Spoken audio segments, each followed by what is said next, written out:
Hello, everyone, and welcome to another week of webinars here at Route Consultant. As you all know, this particular webinar focuses on the waste industry. I'm Leah Nelson. I'm part of the education team here at Route Consultant.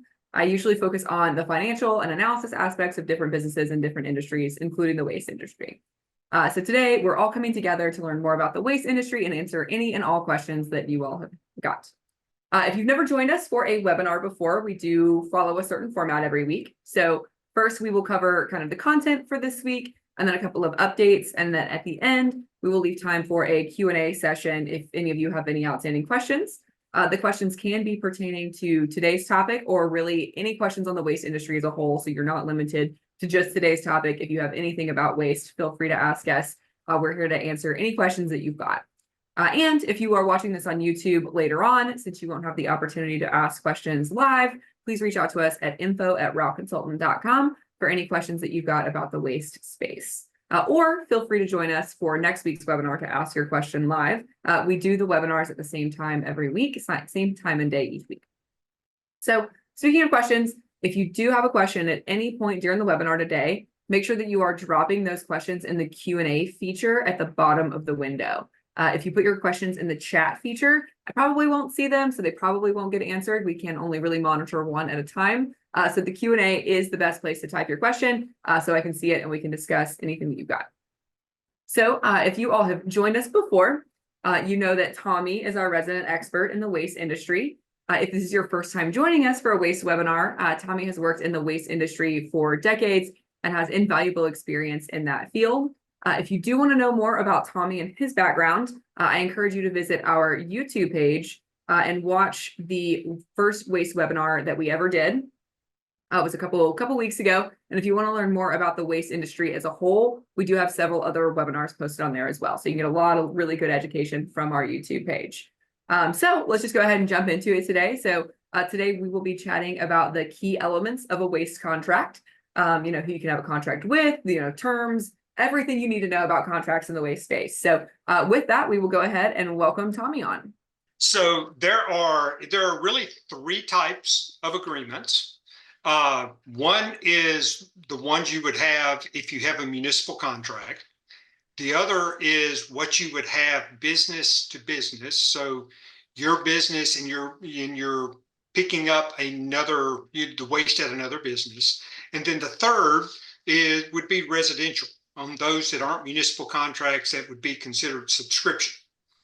They're different, but what is in each one of those is really, the content is very similar in all of those. Okay. What as far as content goes, what are you seeing in those types of contracts? And then, if there are differences, which I'm sure there are some, what are a couple of those kind of key differences? Yeah, I would say the biggest differences are municipal contracts are going to be generated. They're going to be initiated from the municipality. So rarely does a municipality go out for bid. You get a contract with them and they ask you to send them a contract.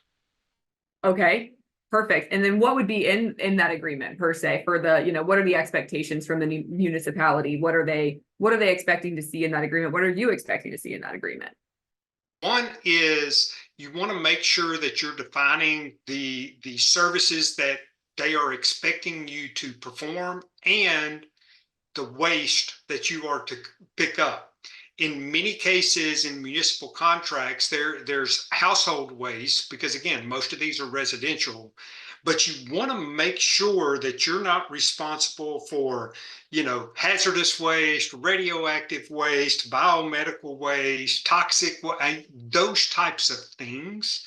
And through that, the title to that waste, should you get some unintentionally, remains with the customer.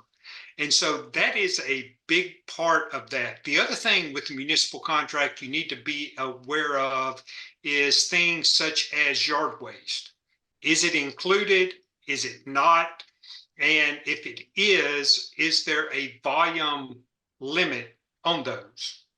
So that is one of the aspects that you want to make sure really is in any agreement, because you don't want to be responsible if somebody puts something that's considered a hazardous waste, a full gallon of paint. I mean, technically that's not considered household waste, yeah, and so you don't want that in there and you to have responsibility for it. So that's really the first thing, and you want that in any of the three agreements. You want to make sure that's clear. Then the other is the term. Yes. How long is the agreement for? What are the renewal options? How will renewal take place? Because most of these, there's an initial term, and then there are renewal options. Mhm. And how do they work? What's the notifications? Are they automatic? So you want to make sure you understand those. The third one is very important, is how are you going to get paid? Yes. Are you Yeah, definitely. are you required to send them an invoice? Is it automatic? Most of them require some type of invoice. What's the timeline of the invoice? What's the net terms? Once you submit the invoice, how long can you expect to be paid before you get paid?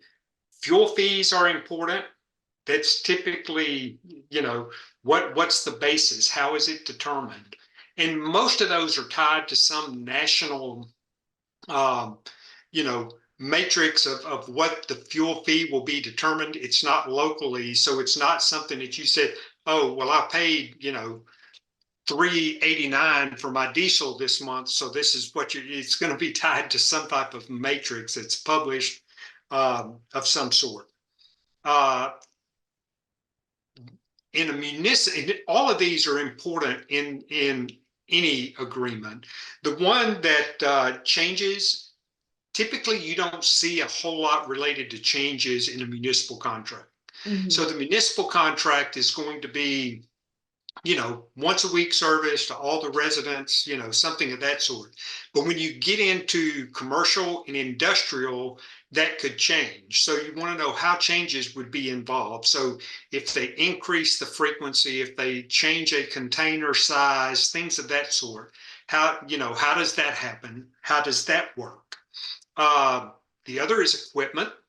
What are you obligated to provide in a municipal contract? You may be required to provide the cart, the ones you see when you go down neighborhoods and they're all sitting out by the street. Mhm. Or are you not to provide that? And it's uncommon for a municipality to outsource and also and to outsource and then provide the cart. Typically, uh, if they're going to outsource, you provide the cart. Um, One thing that's not in the municipal, but since we're kind of going through this, I'm going to kind of hit all of them.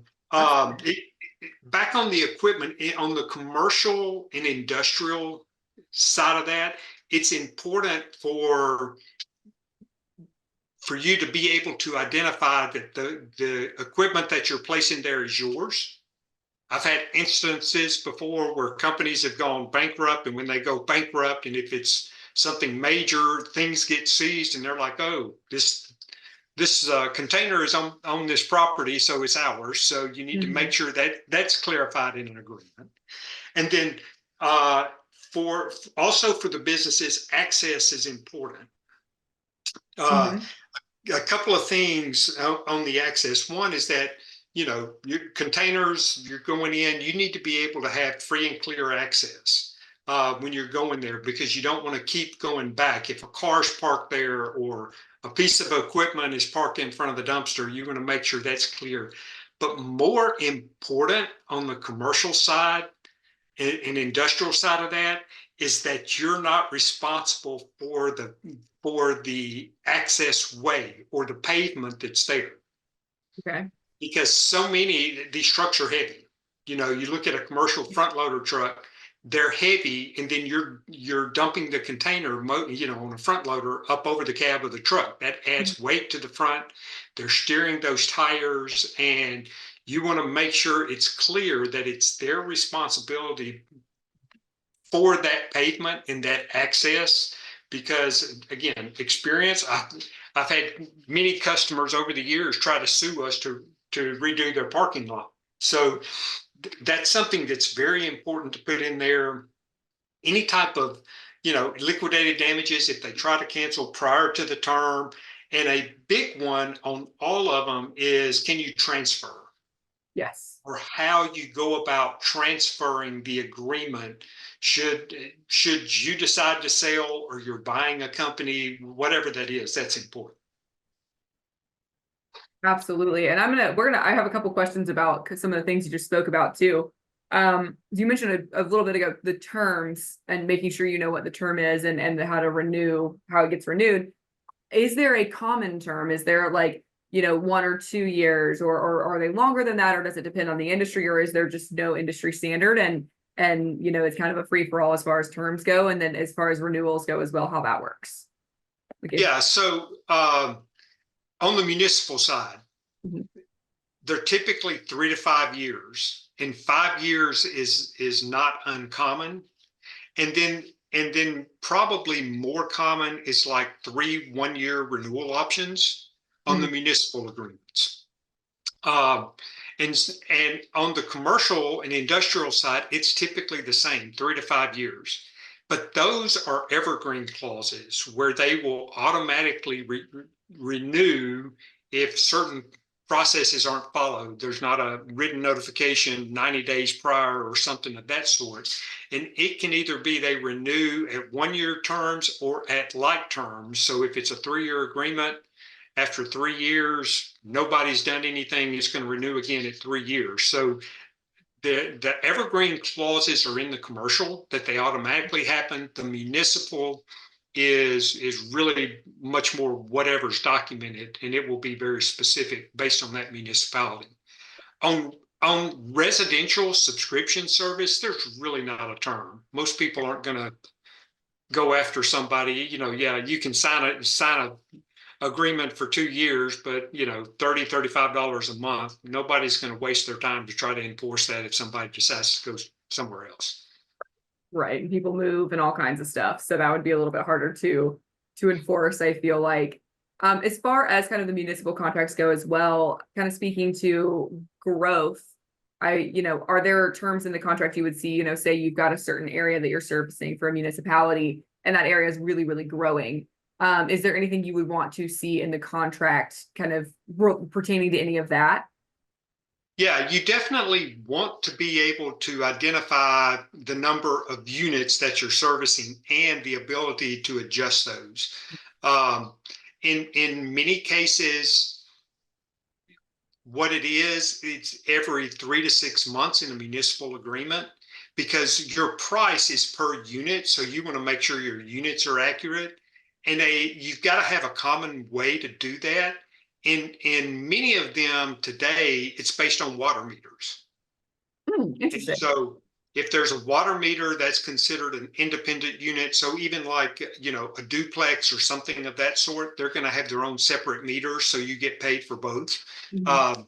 And so you want to make sure that's in there, because if you're in an area that's booming, you definitely don't want to. I mean, you could end up with 1,000 more houses over the course of a year in a booming area in a large contract and not be getting paid for them. Yeah, definitely want to make sure you're getting paid for those extra houses for sure. So you said every 3 to 6 months is when you would kind of update that? Yes. And typically that's in the agreement, how often that can happen. So you want to make sure you're comfortable with that in there. Don't let it be a year. Yeah. So less than a year. That's good to know. I know you mentioned kind of at the tail end there, make sure your contract is transferable. Particularly in like if you wanted to sell your business at any point, you could transfer your contract to the new owner. If you were to sell your waste business, what else? Is there anything else you would want to make sure that's in your contract? Or like how would the contract impact a sale in any way if it does? Well, it's basically that it's transferable. That you're able to transfer, and then what are the requirements? Municipalities, typically there will be some requirements in there, uh, and so the municipalities build those contracts and the terms and the language. In your contracts with businesses that you service, you build that. You can make that pretty vague for the Mhm. most part. That's not typically something that most businesses are going to, there's certain things they will want to negotiate. Typically, you being able to transfer is not high on their list of something to look at as to how that would move. Got it. And then as far as kind of terminating contracts or breaching contracts goes, can a municipality, cancel their agreement with you? What are ways that you as an owner could breach your contract? Could it go the other way around? Let's speak a little bit to that. Yeah, I would say in most cases, from the owner of the waste company's perspective, in municipal contracts, there's typically a process that they go through. And most of them have what they call a cure period. They would notify you of an issue, and then in writing, they would have to notify you that, hey, in 30 days could be, you could be in breach. I would say once you get to the point, if you get one of those letters, you better take it very seriously, because they're probably starting to look for your replacement. But there's nobody, in short term can take on a municipal contract. So, but once they send that letter, they're probably starting to look and see, who else is out there, how quick could they take it on. So you need to take those very serious. From you canceling the municipality, it would primarily be if they're not paying you for the most part. I can't say that I've ever seen one cancel in the reverse because of that. What are some reasons that a municipality may want to cancel their contract with you? I assume mostly service, if you're not picking up, the trash bins when you're supposed to. Would there be any other reasons they would want to cancel a contract with you? That is really the only reason I've ever seen. This has to do with service. Again, people don't want, if things are going well, they don't want to deal with it. Yeah. Waste is not something they want to deal with. So as long as you're doing what you say, when you say, there's little chance that they're going to try to pull the agreement from you.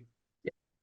That makes sense. I figured as much, but I thought I'd verify that. So awesome. So who typically generates these, like you meant municipal, that word is getting me today. The municipal and kind of the other contracts. So I think you kind of mentioned it maybe briefly earlier, but is it you as the owner who's generating those? Is it the business, or who generates the contracts themselves? Yeah, on the municipalities are going to generate the contracts. They are, they're the ones, all of their statutes and bylaws are basically going to dictate the agreement.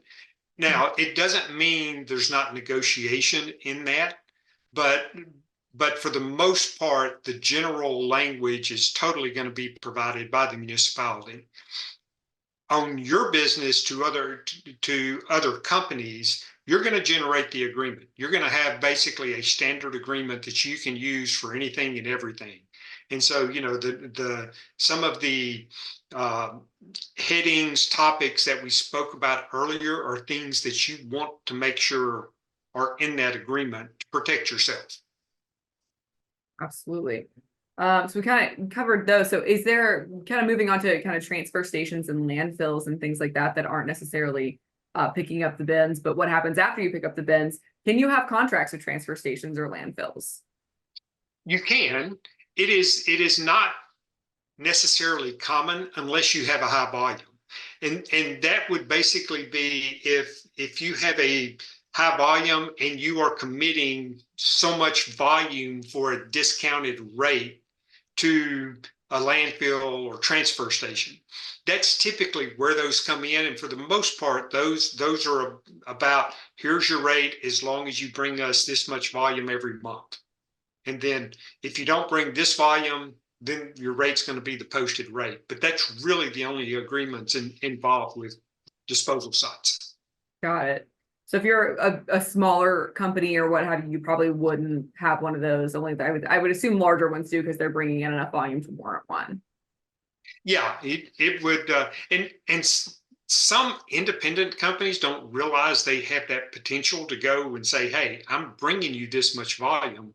Once they get there, can I get a discounted rate, or should something happen where there's competition for that disposal site? A whole lot of times there's not competition. I mean, you only have one choice, and that's where you end up taking it.